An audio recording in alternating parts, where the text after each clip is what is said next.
If you're spending 50K a month chasing new customers with expensive meta ads while simultaneously training your best customers to only buy from you when there's a 20% off discount code, you're making the same mistake that almost killed my company 3 years ago. My name is Jordan, and over the past decade, I've helped generate over 8 figures in sales with my brand that I co-founded with my brother.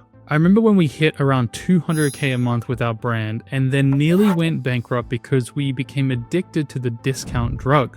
If that sounds familiar to you, you're making the #1 retention mistake that's killing 7-figure and 8-figure e-commerce brands right now. And honestly, it's not your fault. The entire industry has been teaching us backwards. In this video, I'm going to break down the 3 core paradigms that are stopping you from building a profitable retention engine and fundamentally misunderstanding how to get your brand to the next level. Because to be honest, when you make these shifts, and I mean like really internalize the things I'm going to talk to you about, you secure your seat at the table to become a top 1% e-commerce brand that scales without bleeding profit. My goal by the end of this video is to get you thinking completely differently about how you turn your existing customers into your most profitable growth engine, especially as customer acquisition costs continue skyrocketing. Discount-based marketing, what most brands are doing right now, is going to be completely irrelevant in the next 2 years.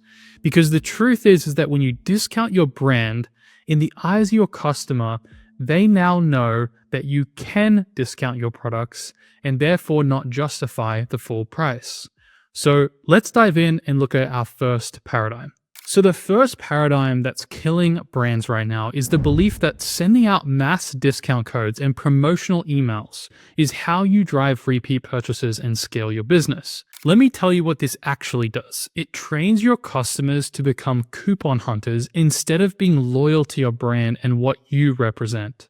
I remember when I realized that we had a problem, I was looking at our analytics and I saw that the majority of our repeat customers were only purchasing during the sales periods, and that was a big concern for me at the time. We had accidentally created a customer base that would literally wait for our discounts before buying anything. Well, yeah, true, you might be thinking, at least they're buying, right? Like revenue is revenue, but that's not the full story, and it actually affects you long term. We're going to talk about that here in just a few minutes. So when we relaunched our brand in 2022, we decided to make a big change. No more massive discounting that would happen all year round, but the shift that I desperately need you to make as a brand owner right now that really helped us is to focus on creating strategic value exchanges that increase purchase frequency without destroying your margins. Making people love you as a brand and feel something when they buy from you. That is the goal, because that's going to make them more sticky and build a long-term sustainable business. I also believe that being on the premium end of the market is the best place to be because you have the most leverage for providing value to your customers. But if you're consistently lowering your margin through discounts, your brand will reach a point where you literally can't scale it. That's when you hit a ceiling, and that's when you have a big problem. That's basically when you're working 60 to 80-hour weeks for razor-thin profit margins and wondering why your successful business feels like it's suffocating you. And trust me, it sucks to be working on your business and not being profitable because it just feels like you're spinning your wheels. When you discount, you need to sell more units just to break even or to make the same amount of profit as you would selling less units with no discount. And top 1% brands rarely compete on price because they've built real value into their value propositions, or they've built a real value proposition. And discount dependency actually trains customers to wait for the sales, destroying your baseline conversion rates. So I'm sure you've had experiences where in Black Friday and Cyber Monday and Christmas is where the majority of your sales come from. You're probably wondering, how do we get more sales throughout the year? Well, this is what you've trained your customers to do.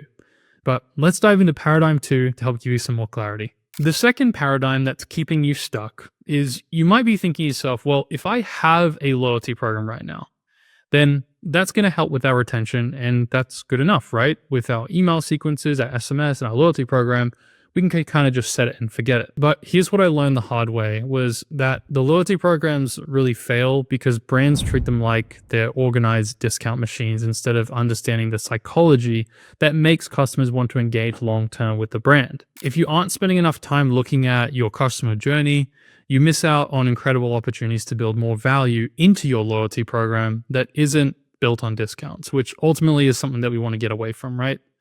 And better yet, you can create specific sequences and flows that make customers feel personally invested in your brand. They genuinely believe that you care about them. So, what predicts success within a loyalty program? First, it's understanding your customer's emotional journey and not just their purchase journey, because that way you can go a little bit deeper. You've then got to create value touchpoints that have nothing to do with discounts. Add value like offering a small gift with their next order, or earning 2x points if you buy this weekend. Or you could offer them behind the scenes of an upcoming product launch. You can really get creative with this, and the sky's the limit here.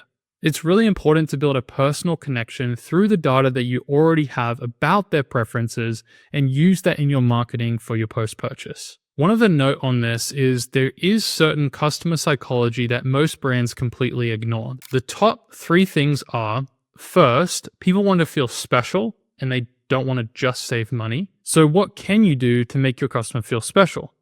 I'll give you a hint. It can start with thinking about how you can make their journey more personalized. The second is exclusivity beats discounts every single time. So make it feel like they can be a part of something that not everyone can have or obtain. And lastly, personal recognition creates stronger emotional bonds than any percentage off. So what can you do to celebrate those important moments in their journey with you? Maybe it's a 1-year badge since their first purchase, or maybe spending $250 with you, they get free credits. Again, the sky's the limit here, and there's so many different things that you can do to create that brand loyalty. The third paradigm, and this is really a big one, is believing that loyalty programs are just a marketing tactic that you can bolt on to your existing business. This is where brands go wrong. It's like trying to fix a foundation problem by painting the house, and it really just doesn't work like that. Or maybe even a better analogy is putting lipstick on a pig. We don't really want to do that, right? We want to build value from the core and from the foundation. Retention is really the living, breathing center of your business that compounds your growth across every channel and creates infinite scaling capability. So it's very important that we put our focus here and do this right. So instead of bolting on a points program, we should make retention the core of the business strategy. Well, what does that consist of, you might ask? Well, for example, it could mean mapping out every customer touchpoint, creating value sequences based on customer behavior, or integrate that data across email, SMS, and your ad platforms. This will work towards finally making you profitable enough to hire the team member that you need, take real vacations because you need some time off, and scale without constantly panicking. There's nothing worse than your business not being profitable on a month-to-month basis, knowing you're putting all of your work and effort without really much to show for it. That's why what we're talking about today is so important. It has really high lift. One concept I like to think about is the compound effect of retention on lifetime value. I'm a big fan of compounding results. I'm sure you are too. And there's a book that I've read called The One Thing. It's one of the best books that I've read, and it goes into detail about how if we change or make 1% everyday improvements, we can ultimately compound ourselves and businesses in a very short amount of time. And this can be true with your business too. If you put more attention into the areas that we've discussed today, I promise you that you'll see more growth. We also know that by investing in this side of the business and putting focus on it in your marketing meetings with your team or the agencies that you work with, your retained customers will end up spending 1 to 2 times more in later months than they will in the first 6 months. So talking about this in conversation is important. So if you don't nurture them properly, we can miss out on that revenue later down the road too. Each customer is really an investment in your future growth, so take that seriously. And remember, your best customer comes from your best acquisition channel through referrals. And if you don't do this right, you won't spread by word of mouth. The reason why retention-first brands scale more efficiently at every stage of the funnel is because, let's be honest, acquisition costs are continuing to go up and they're not getting any lower. And increasing the lifetime value for our customers is a way to combat that.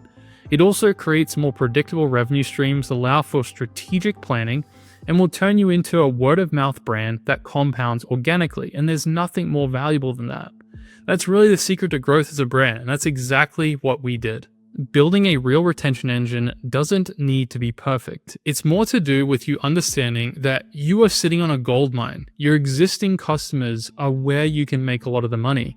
And most of us are too busy chasing the new shiny objects to mine it properly. We're too focused on our ROAS and not enough on the back end.